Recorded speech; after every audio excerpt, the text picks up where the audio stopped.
नमस्कार स्टूडेंट्स। सेनापति के ऋतु वर्णन में वसंत ऋतु का वर्णन अपन ने पूर्व के वीडियो में पढ़ लिया था। अब अपन अगला कवित पढ़ेंगे। इस कवित को आपको बहुत ही ध्यान से पढ़ना है और इन पंक्तियों को आप एक बार रफ कॉपी में उतार लेना और एक एक शब्द का अर्थ आपको देखना, एक एक शब्द का, क्योंकि इसके पूरे के दो अर्थ निकलेंगे। ये श्लेष अलंकार का बहुत ही सुंदर उदाहरण जो है वो कवि ने दिया है। तो सबसे पहला काम आपको करना है, जो शब्द मैं बता रहा हूँ आप रफ कॉपी में लिख कर, सिर्फ पढ़ने के लिए, होमवर्क नहीं है ये कोई, पढ़ने के लिए आप रफ कॉपी में लिख कर जिन शब्दों को मैं कहता हूँ उनको आप अंडरलाइन कीजिए। सबसे पहले आप देखिए जले, इसको आपको अंडरलाइन करना है। उसके बाद हर्यो, इसको अंडरलाइन करना है। फिर भादव, इसको अंडरलाइन करना है। सेख, इसको अंडरलाइन करना है। इसी लाइन में जलद, इसी लाइन में पहले है जलद, उसको अंडरलाइन करना है।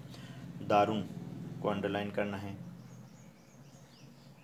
इन सब पंक्तियों को आपको अंडरलाइन करना है। स्टूडेंट्स, श्लेष अलंकार जो है, श्लेष अलंकार में क्या होता है?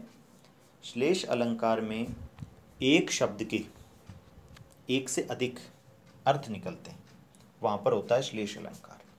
जब अपन ने पाठ शुरू किया था तब मैंने आपको बताया था कि यह जो चैप्टर है यह पूरी तरह से अलंकारों पर आधारित है। पहला कवित्व अपन ने पढ़ा था, उसमें मानवीकरण अलंकार था और रूपक अलंकार था।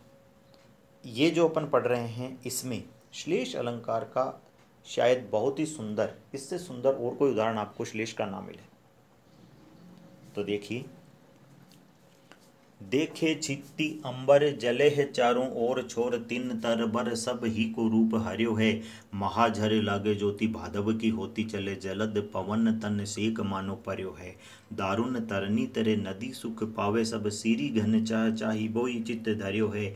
देखो चतुराई सेनापति कविताई की जू, ग्रीष्म विषम वर्षा के सम कर्यो है।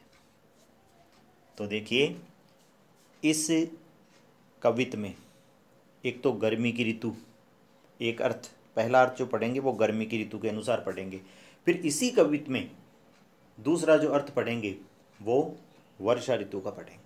इसी कवित में दो ऋतुओं का वर्णन है, एक गर्मी का और दूसरा वर्षा का। वैसे वर्षा ऋतु का वर्णन आगे वाले कवित में आएगा, लेकिन यहाँ पर श्लेष अलंकार की दृष्टि से पहला वर्णन जो है वो गर्मी का है और दूसरा जो है वो वर्षा का है।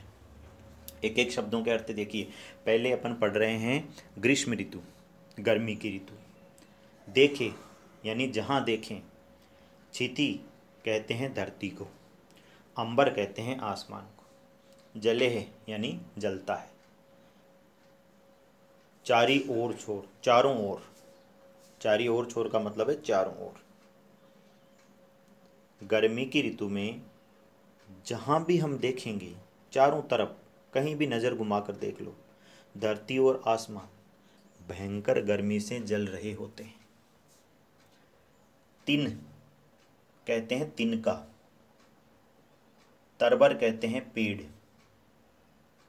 सब ही को रूप हर्यो है, हर्यो है का मतलब हरण हो जाना, नष्ट हो जाना।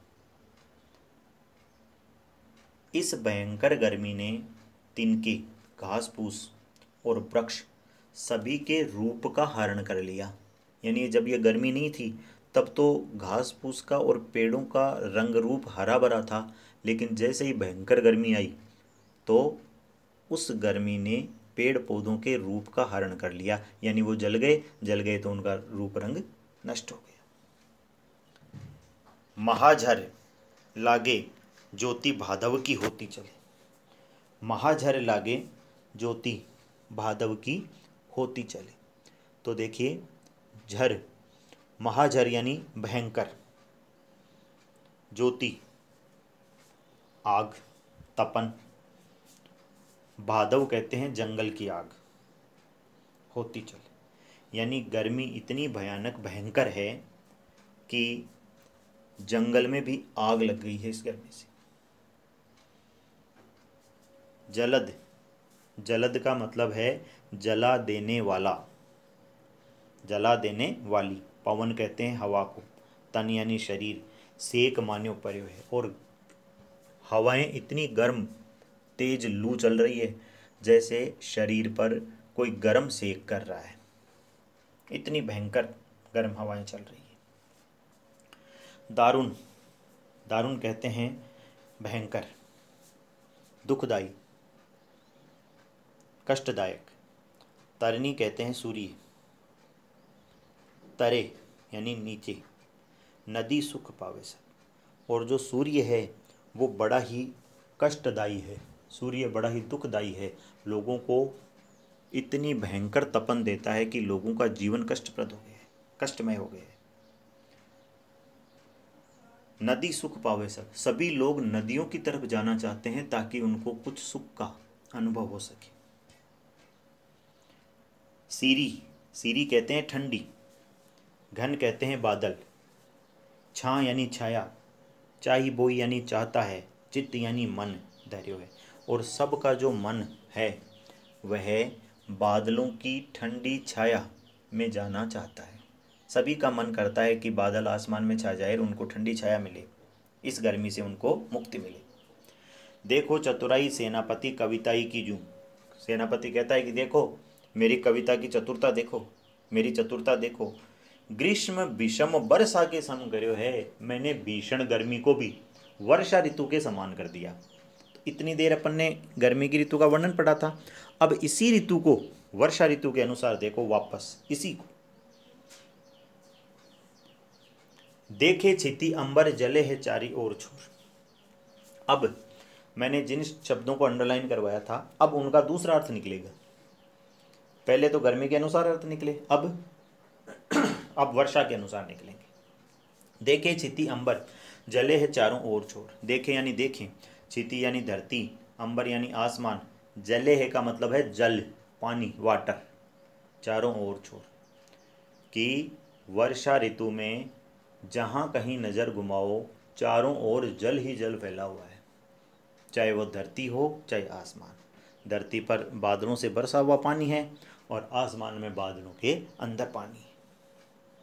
तिन तरबर सब ही को रूप हर्यो है। तिन यानी घास फूस, तिन के, तरबर यानी वृक्ष, सब ही को रूप हर्यो, हर्यो यानी हरा रंग। और इस बरसात के आगमन से घास फूस, तिनके और पेड़ों का रूप हरा भरा हो गया है। महाझर, महाझर यानी झड़ी लगना, बरसात में झड़ी लगती है। ज्योति यानी बिजली, आसमान में जो बिजली चमकती है वो। बादव यानी बादवे के महीने, होती चले कि बादवे के महीने में भयंकर झड़ी लगी हुई है और आसमान में बिजलियां चमक रही है। जलद कहते हैं बादल को। पवन यानी हवा, तन सेक मान्यो पर्यो है। और हवाएं इतनी ठंडी चल रही है कि मानो ये हवाएं बादलों को स्पर्श करके आ रही है और उससे शरीर को एक ठंडा सेक, वहाँ गर्म हो रहा था यहाँ एक ठंडा सेक प्राप्त हो रहा है। दारुण तरनी, दारुण तरनी। पहले दारुण का अर्थ अपन ने ओढ़ लिया था और अब दारुण का अर्थ है काठ, लकड़ी, लकड़ी। तरनी कहते हैं नाव को। तरे यानी तैरना। सुख पावे सब, सभी लोग चारों तरफ पानी भर जाने से एक दूसरी जगह नहीं जा पा रहे हैं, इसलिए काठ की, लकड़ी की नाव बनाते हैं और नाव बनाकर तैर कर एक जगह से दूसरी जगह जाते हैं और सुख का अनुभव करते हैं। सीरी घन चाहे चाहे वो चित्त धर्यो है। और सबका चित्त, सबका मन, सीरी यानी ठंडी, बादलों की छाया में अति प्रसन्न होता है। देखो चतुराई सेनापति कविताई की जूं। देखो, कवि कहता है कि देखो मेरी चतुराई देखो कि मैंने भीषण गर्मी को भी वर्षा ऋतु के समान कर दिया है। इस कविता की सबसे बड़ी जो विशेषता है वो ये है कि इसमें श्लेष अलंकार का चमत्कारिक प्रयोग हुआ है। ठीक है स्टूडेंट्स, आज के लिए ये दो ही कविता आपके लिए हैं। आपको करना क्या है, वर्क क्या है, वो आगे आपको ऑडियो से या वीडियो से बताएंगे। धन्यवाद।